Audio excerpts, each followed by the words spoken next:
Good morning dear students. आज हम हिंदी की पूरक पाठ्य पुस्तक कृतिका के अध्याय 3 का वाचन करेंगे। अध्याय का नाम है साना साना हाथ जोड़ी, जिसकी लेखिका है मधु कांकरिया। इनका जन्म बेटा 1957 में कोलकाता शहर में हुआ था। इन्होंने कोलकाता विश्वविद्यालय से अर्थशास्त्र में एमए तथा कंप्यूटर एप्लीकेशन में डिप्लोमा किया। इन्होंने विशेषकर गद्य साहित्य रचनाएं लिखी, जैसे पत्ताखोर, सलाम आखिरी, खुले गगन के लाल सितारे, बीतते हुए, अंत में ईशु, चिड़िया ऐसे मरती है, भरी दोपहरी के अंधेरे, 10 प्रतिनिधि कहानियाँ, युद्ध और बुद्ध इनके कहानी संग्रह थे, और अंतिम बादलों में बारूद यात्रा वृतांत। इनकी रचनाएं विचारात्मक और संवेदना की दृष्टि से नवीन हैं। तो आइए जानते हैं साना साना हाथ जोड़ी। बेटा, साना साना हाथ जोड़ी में लेखिका को गैंगटॉक शहर सुबह, शाम और रात हर समय बहुत अच्छा लगता है। यहाँ की रहस्यमयी सितारों भरी रात लेखिका को अपनी ओर खींचती सी महसूस होती है। लेखिका ने यहाँ एक नेपाली युवती से प्रार्थना के बोल सीखे।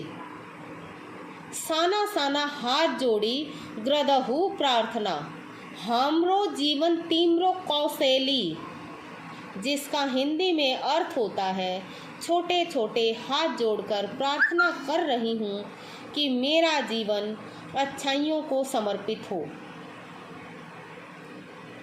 सुबह लेखिका को यूमथांग के लिए निकलना था। जैसे ही उनकी आँख खुलती है, वह बालकनी की ओर भागती है, क्योंकि उन्हें लोगों ने बताया था कि यदि मौसम साफ हो तो बालकनी से भी कंचनजंगा अर्थात हिमालय की तीसरी सबसे बड़ी चोटी दिखाई देती है। उस समय मौसम अच्छा होने के बाद भी आसमान हल्के हल्के बादलों से ढका हुआ था, जिसके कारण लेखिका को कंचनजंगा दिखाई नहीं पड़ी, किंतु सामने तरह तरह के रंग बिरंगे ढेर सारे फूल दिखाई दिए। गैंगटॉक से 149 किलोमीटर दूरी पर यूमथांग था। लेखिका के साथ चल रहे ड्राइवर कम गाइड जितेन नार्गे उन्हें बताती हैं कि यहाँ के सारे रास्तों में हिमालय की गहनतम घाटियाँ और फूलों से लदी वादियाँ मिलेगी। आगे बढ़ने पर उन्हें एक स्थान पर एक कतार में लगी सफ़ेद बौद्ध पताकाएं दिखाई देती हैं। नार्गे उन्हें बताते हैं कि यहाँ बुद्ध की बहुत मान्यता है। जब भी किसी बुद्धिस्ट की मृत्यु होती है, उसकी आत्मा की शांति के लिए शहर से दूर किसी भी पवित्र स्थान पर 108 श्वेत पताकाएं फहरा दी जाती हैं और इन्हें उतारा नहीं जाता, वे स्वयं ही नष्ट हो जाती हैं। कई बार कोई नया कार्य आरंभ करने पर भी पताकाएं लगाई जाती हैं, लेकिन ये पताकाएं सफ़ेद न होकर रंगीन होती हैं। लेखिका को यहाँ जगह जगह पर दलाई लामा की तस्वीर दिखाई देती है। यहाँ तक कि जिस जीप में वह बैठी थी, उसमें भी दलाई लामा का चित्र लगा हुआ था। थोड़ा आगे चलने पर कवि लॉन्गस्टॉक स्थान आता है, जिसे देखते ही जितेन बताता है कि यहाँ गाइड फिल्म की शूटिंग हुई थी। इसी स्थान पर तिब्बत के चिसखे बमसन के लेपचाओं के शोमेन से कुंजतेक के साथ संधि पत्र पर हस्ताक्षर किए थे, तथा उसकी याद में यहाँ पर एक पत्थर भी स्मारक के रूप में है। लेखक को एक कुटिया में घूमता हुआ चक्र दिखाई देता है, जिस पर नार्गे उन्हें बताता है कि इसे धर्म चक्र कहा जाता है। इसे लोग प्रेयर व्हील भी कहते हैं। इसके विषय में यह मान्यता है कि इसे घुमाने से सारे पाप धुल जाते हैं। कुछ और आगे चलने पर बाजार, बस्तियां और लोग पीछे छूटने लगे। कहीं कहीं स्वेटर बुनती नेपाली युवतियां और पीठ पर भारी भरकम गत्ते का बक्सा ढोते हुए बोने से बहादुर नेपाली मिल रहे थे। ऊपर से नीचे देखने पर मकान बहुत छोटे दिखाई दे रहे थे।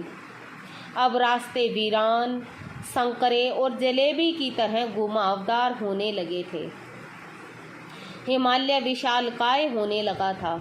वहीं पर्वत शिखरों के बीच दूध की धार भी की तरह झरझर नीचे गिरते हुए जलप्रपात दिखाई दे रहे थे, तो कहीं चांदी की तरह चमक मारती तीस्ता नदी, जो सिलीगुड़ी से ही लगातार लेखिका के साथ चल रही थी।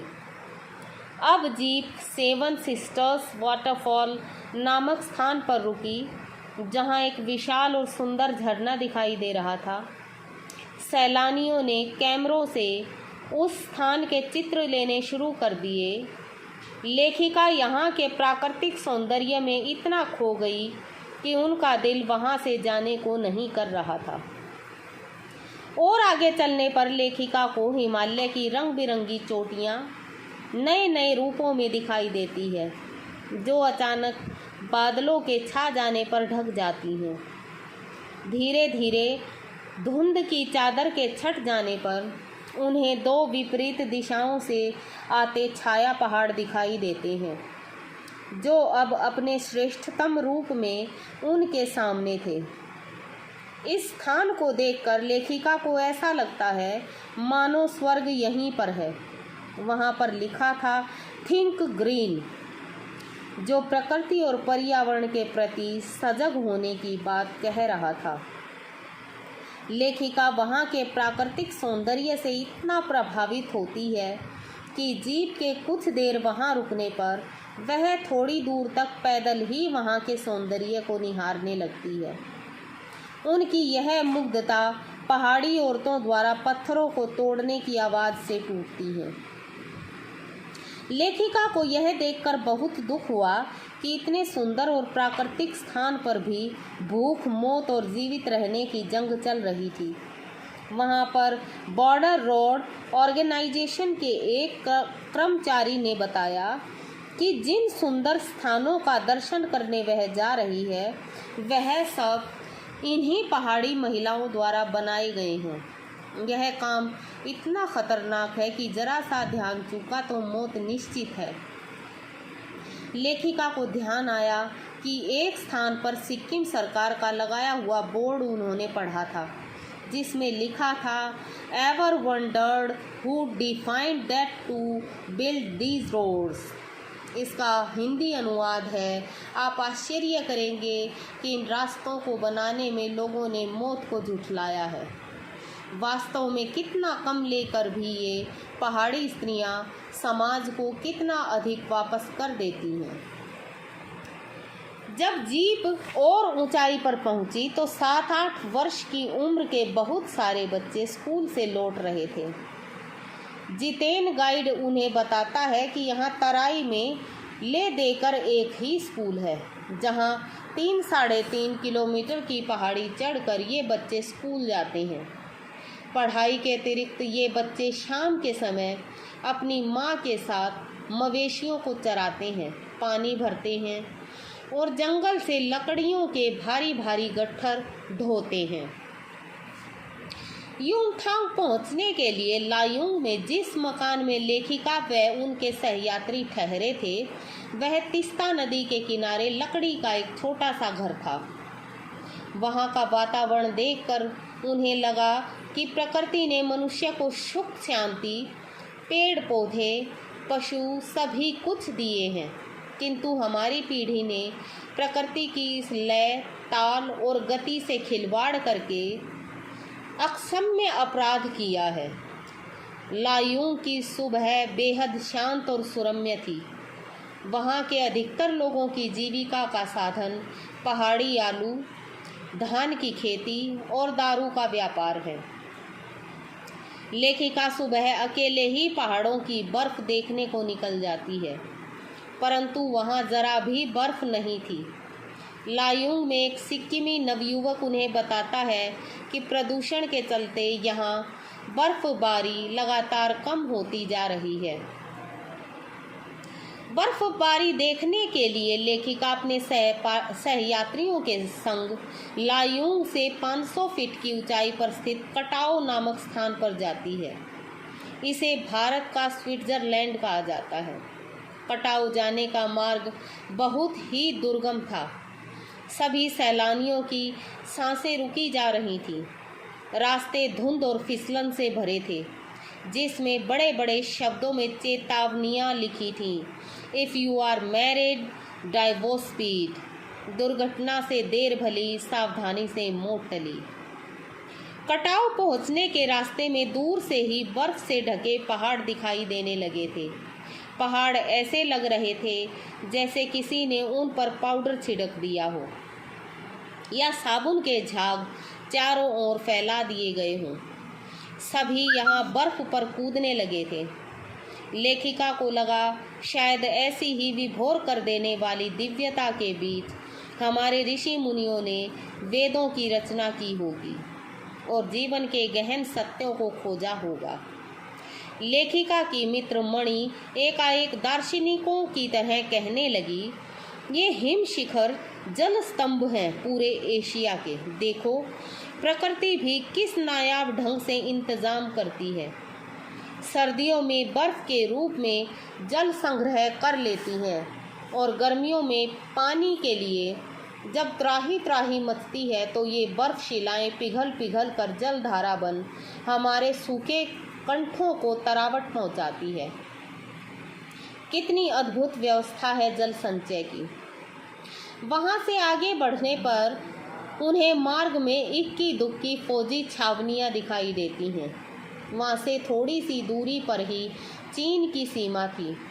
जब लेखिका ने एक फौजी से पूछा कि इतनी कड़कड़ाती ठंड में आप लोगों को बहुत तकलीफ होती होगी, तो उसने उत्तर दिया, आप चैन की नींद सो सकें इसीलिए तो हम यहाँ पहरा दे रहे हैं। थोड़ी दूर एक फौजी छावनी पर लिखा था, we give our today for your tomorrow.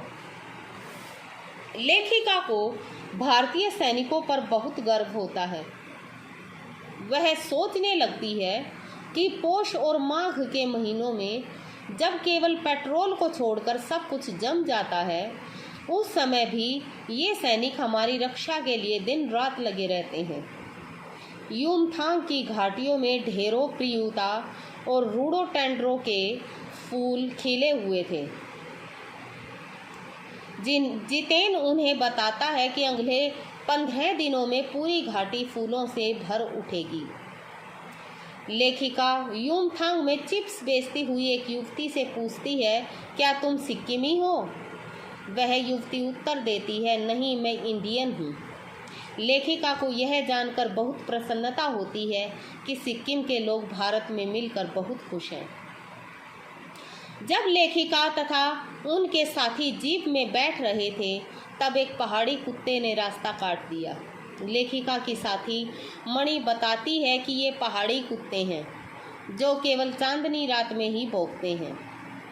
वापस लौटते हुए जितेन उन्हें जानकारी देता है कि यहाँ पर एक पत्थर है जिस पर गुरु नानक के पैरों के निशान हैं।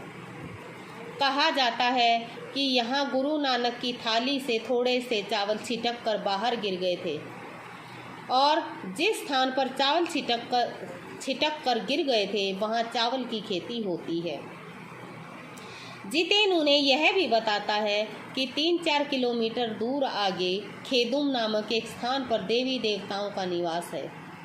सिक्किम के लोगों का विश्वास है, जो यहाँ गंदगी फैलाता है उसकी मृत्यु हो जाती है। लेखिका के पूछने पर कि क्या तुम लोग पहाड़ों पर गंदगी नहीं फैलाते, तो वह उत्तर देता है, नहीं मैडम, हम लोग पहाड़, नदी, झरने इन सब की पूजा करते हैं। जितेन युमथांग के विषय में एक जानकारी और देता है कि जब सिक्किम भारत में मिला तो उसके कई वर्षों बाद भारतीय सेना के कप्तान शेखर दत्ता के दिमाग में यह विचार आया कि केवल सैनिकों को यहाँ रखकर क्या होगा, घाटियों के बीच रास्ते निकालकर इस स्थान को टूरिस्ट स्पॉट बनाया जा सकता है। आज भी यहाँ पर रास्ते बनाए जा रहे हैं। लेखिका सोचती है कि नए नए स्थानों की खोज अभी भी जारी है और शायद मनुष्य की कभी ना समाप्त होने वाली खोज का नाम ही सौंदर्य है।